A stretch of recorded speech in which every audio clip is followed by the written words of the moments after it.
Hello, it's me, Igorro. This is part 2 of Monsters in the Box. So let's just get to it, shall we? I went to my old home and I got all my monster stuff. I've got tons of stuff. But I got most of it, all of it. So let's not delay anymore. Let's see what else I have. Ooh, here's a new one. Let's find out what it is. Uh-oh. Something fell off. I don't know what that was, but something went kapapa. Oh, but look, it's Bela Lugosi. It's not Bella, folks. It's Bela Lugosi. I asked Bela Lugosi's son, Bela Lugosi Jr. I said, what do you do when people call him Bella? He just said, well, we just correct them. So it is Bela. If you don't believe me, watch the Wolfman. Bela, the gypsy teller, tells you all. It's not Bella. Tomato, tomato. Not tomato, tomato. Bela. Anyway, Igor from Son of Frankenstein. Again, they did such an exquisite job. What's really noticeable about this is that he's got the humperoo, which I never really noticed that much in the film. Even in Ghost of Frankenstein, I never really noticed how much of a hump he had. Now, they said he was a shepherd. I don't remember him having any sheep or a flock or anything. I was always a little bit confused by that term. But anyway, again, the likeness is really, really well done. Again, he's got a little thing for the blink and the blinky, and I missed it. And there he is. Igor, the original Igor. Fritz was 1931. Carl was 1935, both played by Dwight Frye. He got hung in, Frankenstein, and then he got thrown off the tower in Bride of Frankenstein. Igor gets shot by Rathbone in Son of Frankenstein, but he comes back. So apparently the killing or the shooting wasn't fatal, but it looked like it was in the film, and the monster Karloff screamed out in agony when he found out that poor Bela Igor had been shot. Anyway, that's a beauty. The creature from the Black Lagoon, and he broke. I gotta get him glued. I think he actually broke a while ago. Do subscribe to Igorro, by the way. Just press that button and pickle that bell, tinkle that tootle, and doodle that snoodle. Just do it. But anyway, let me know if you guys have any suggestions for a good kind of glue, because this is different than an Aurora kit. It's a different kind of plastic, but maybe it doesn't matter. I don't really know. But yeah, he broke off, but he is repairable. But again, the likeness of this creature is so well done, except for his missing arm. But anyway, yeah, he really looks cool. And he's so cool. And he comes with his own spear gun and a net. They got a net in here too. Look at the net to get that creature. Oh, they tried netting him a couple times. It didn't really work really well. But anyway, it is so well done. The detail is really cool. And that is the creature from the Black Lagoon. This is from the original 1954. It's not from Revenge of the Creature, and it's certainly not Creature Walks Among Us, which I think they did make a Creature Walks Among Us, but I never got it. I don't know. I don't know if they did or not. Let me know if you guys know about that too. I have the Horizon creature as well. Actually, no, I don't. I lied. I do have the Dawn Post creature mask, which I showed you in another episode, and I also have the new one by Trick or Treat Studios of the creature from the Black Lagoon. And I gotta tell you as a heads up, if you're gonna order a mask from Trick or Treat Studios, go with the creature. It's your best bet. Ooh, that's nothing. That's nothing and that's nothing. Oh, here are the spear guns. I've got 2. I think I have 2 because I also have the silver screen edition of the creature from the Black Lagoon. Pretty sure I do. Let's see what else we have. Oh, what is this?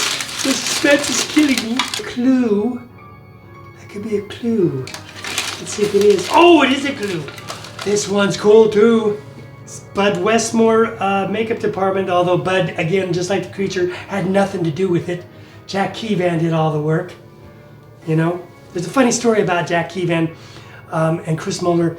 One day, I think it was Keevan, he was in the studio working, and a guy came in and said, they're doing some publicity shots today, and Bud Westmore's going to come in. He's going to want you to leave so he can take all the credit for doing the work that you've done. So if I was you, I wouldn't leave. I'd just hang out. So sure enough, here in his little suit and tie, because if you notice the pictures, he's always dressed in a suit and tie. He's never dressed in a lab coat because he didn't do any of the work. Poop. Anyway, so finish that story. So yeah, he came in and he said, oh, you know, you can take a break now. So he said, no, I'm going to hang out. And he's like, okay. So sure enough, here comes the PR guy. So they're both in the shots because, come on, Jack, you know, he really did all the work. And he was a little bitter about it when he got older because you can't kind of blame him because he never got any credit. But now he's getting credit. Jack, we salute you. You were awesome. That's the way the makeup department worked back then. You know, now when a film rolls, the cast list goes on forever. I mean, for like 10 minutes. I mean, they even have the caterer. Who cares who made your hot dogs? It has nothing to do with the movie. They just ate. Here we go. And this is awesome work again. This is the mutant from the, you know, this island Earth. And it's, again, the detail is so well done. I mean, I don't even know how they got those little teeny veins so well. They might have, when they made the mold, they might have actually put red acrylic in the mold or whatever kind of substance this is to get that detail so well done because, you know, looking at it closely, that detail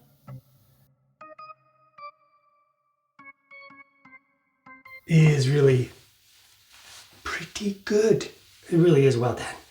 And that's what this little bar is. They had to hold on to these bars. Remember when the tubes came down, they had little bars and you could see through them and all that. That's what that's for. So again, he goes right on here and he looks really awesome. Close up of the creech for detail.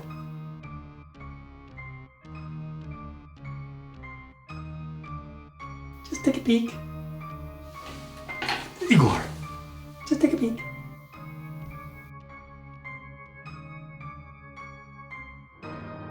You know, my name is Igorro, and I took some of it from Igor. Speak of Bela Lugosi, and here he is again. Bela Lugosi as Count Dracula. I had a friend who worked at Universal Studios, and when he would go up the escalator, they would play the track from Bela Lugosi, saying, I never drink wine. And my friend thought he was saying, I never drink. Why? This is the one thing that Sideshow Collectibles did that, you know, I get it, but I'm not crazy about it, is that they put cloth for the cape, right? And again, they gave him the gray, which I suppose is more authentic, even though, you know, we all think it's red, but it's a black and white film, and if it was red, it wouldn't have shown up like this gray, but, and it's good, it looks nice, but honestly, I would prefer that they made the cape, like the rest of it. Like the rest of the clothes, this vinyl, because then you could get more, you know, detail in the cape. You could get it blown in the wind or something. So I never really liked the idea of giving them real clothes. I like the sculpted clothes. I think they look cooler. So I know maybe some people disagree, but I don't care. I don't like it as much. I think it'd be very cool if this cape was like blown in the wind and was more detailed. So you could get that look instead of, you know, having this. It makes it look kind of like a doll. I don't know. It doesn't look bad though. It does look pretty cool. And the base is, again, really nice. They got a step on it so you can be stepping down, right? Which is really cool. That's very Lugosi.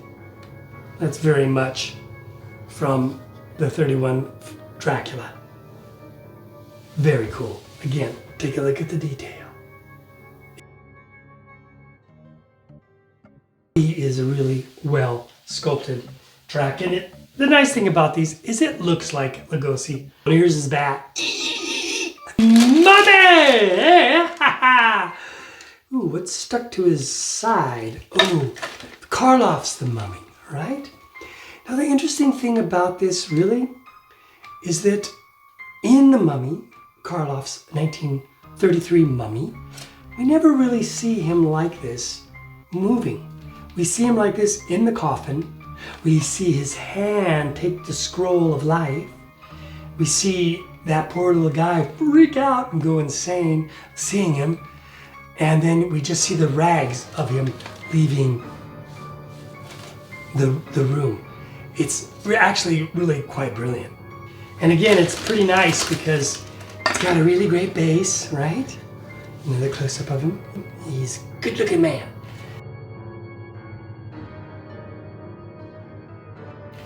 Fuller's Earth is what Jack Pierce used to make the mummy. And here's the little box with the scrolls, and the scroll is here. And then there's another, they don't make a version of Lon Chaney or Tom Tyler as the mummy, and I kind of wish they would have. Don Post in the 60s, the mummy was that. It was the model is Lon Chaney. The masks that Don Post made were Lon Chaney.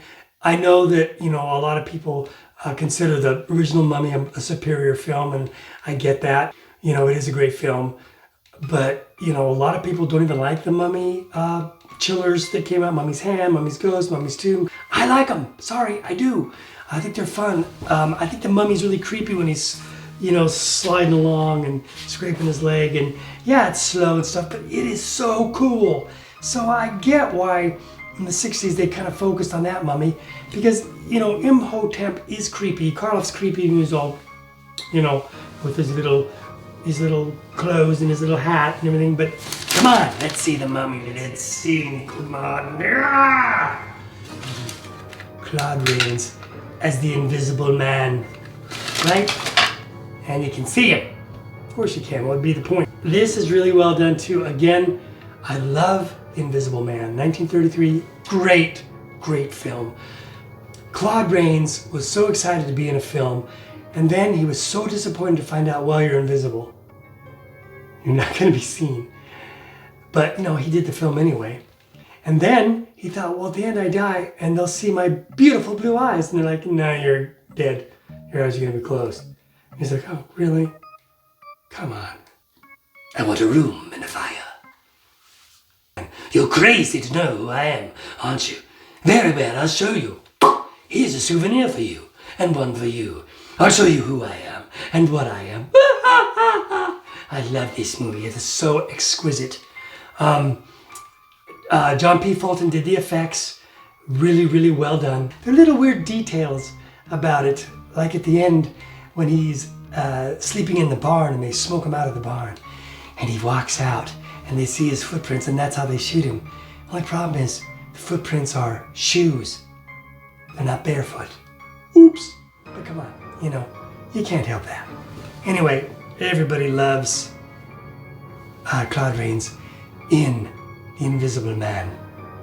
And Kemp, that guy that plays Kemp, he's such a chump. He's just one of those cowards, you know? You're my partner, Kemp. He's just a little tattletale that cries, he's here, oh God, don't get me. You want him to strangle him. You kind of do. You kind of want him to just, and I think he actually does, doesn't he? Yeah, I believe he does. And then he sends him off in a car, off a cliff. So don't cross the Invisible Man. You're gonna regret it.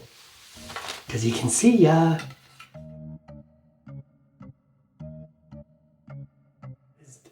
Here's his close-up, and here's his base. And there it is. And there's a couple of books that he's reading too that you can, you know, have thrown down and stuff. But again, really looks like the detail of what we expect. Even like the glasses that have the side things so you can't see the fact that he has no eyes. Ooh, the Phantom of the Opera. Mask of the Red Death. There he is, the Phantom. And look at, you know, see, it's like he looks like Liberace. I don't want, hello ladies and gentlemen, let's I love it parade. I don't need this. It's too much. I get it, but it's a little crazy. But what is great about this one is that it is him specifically from that scene of the Phantom. I know I have another Phantom as well, but this is him with his skull mask on. 1925 silent version of Lon Chaney, Phantom of the Opera, and there's a little close-up of what he looks like. Very cool. Well, that's it. That's all for now. There's more Monsters in a Box, but that will be next time. So in the meantime, remember, I'll see you soon.